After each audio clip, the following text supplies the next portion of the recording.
باللہ من الشیطان الرجیم بسم اللہ الرحمن الرحیم۔ رجب 60 ہجری میں حضرت امیر معاویہ رضی اللہ تعالیٰ عنہ کے وصال کے بعد یزید نے مدینہ منورہ کے گورنر ولید بن عتبہ کو لکھا کہ حسین ابن عمر اور ابن زبیر رضی اللہ تعالیٰ عنہ سے فوری طور پر بیعت کر لیں، جب تک وہ بیعت نہ کریں انہیں مت چھوڑیں۔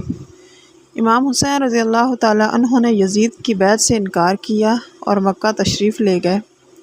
آپ کے نزدیک یزید مسلمانوں کی امامت و سیادت کے ہرگز لائق نہیں تھا۔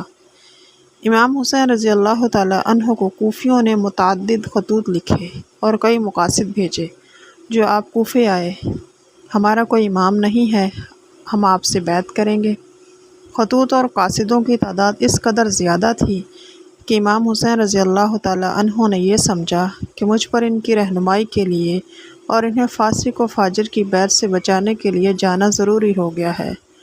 حالات سے آگاہی کے لیے آپ نے مسلم بن عقیل رضی اللہ تعالیٰ عنہ کو کوفہ بھیجا، جن کے ہاتھ پر بے شمار لوگوں نے آپ کی بیعت کر لی، لیکن جب ابن زیاد نے دھمکیاں دی تو وہ اپنی بیعت سے پھر گئے اور مسلم بن عقیل رضی اللہ تعالیٰ عنہ شہید کر دیے گئے۔